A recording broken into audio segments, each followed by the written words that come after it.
searching for a heart. I'm searching everyone. Hey, for the Wall Street Journal, I'm Jim Fusilli. Our guest today is Rebecca Pidgeon, who you know from her film work, but she has a lovely new album, her sixth. It's called Slingshot. Hey, Rebecca. Hi. How you doing? I'm doing good. Okay.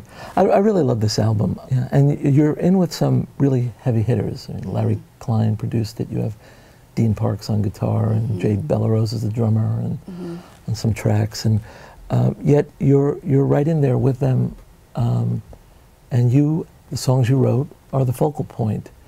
Has the experience of the years of recording helped you in that environment? Yes, I suppose so. I feel pretty at ease, very at ease in the studio with Larry, certainly, and we've worked together for a few years now. We've known each other for many years. And all of those guys I've worked with before, and they're just so wonderfully supportive. Did you cut your guitar parts live with them? Do you know, I don't play the guitar on the record. Ah. Because we were recording it live, we gave all my parts to Dean. Okay. Who can play them much better not so bad. than I can. I noticed you've written some songs with David Bateau and some songs with Larry and some songs with Freddie Johnston. Yeah. How does the collaboration work? Do you enjoy that? Oh, I loved working with all of those people. It's a bit like a blind date. You know, you sort of go in and you know if it's going to work or not quite immediately. And with Freddie, we just instantly clicked. And David Bateau he's an odd and wonderful idiosyncratic creature from another planet. Yeah. And he's like a constant spring. He's constantly inspired. I also wrote with a really good writer, great writer called Timothy Bracey. Am I missing anybody? Well, you're missing your husband, David Mamet. Oh yeah, that guy. Because that song is a really haunting song. How did that song come about? Well, I was listening to Hank Williams, and I thought, well, these songs are so simple. Surely one could write a song like this.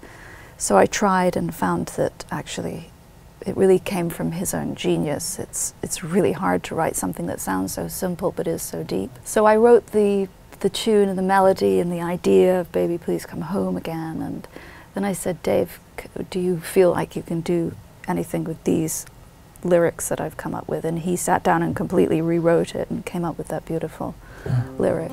Leaving in the evening, traveling at night, I'm staying inconspicuous. The Warren Zevon song. Yeah. You take it quite differently than Warren did it or that Don Henley does it. You found the gentleness in the song. Yes. Was it always there to be found, or did you have to go look for it? Oh yeah, I think it's really apparent.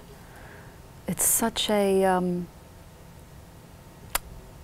I think it's a very introspective song. I mean, he had a real 80s production value, real rock kind of production to it, but those changes into the minor, into the major, and it's got a real sadness about it, and a loneliness about it. Yes, it does. Which, you know, I liked.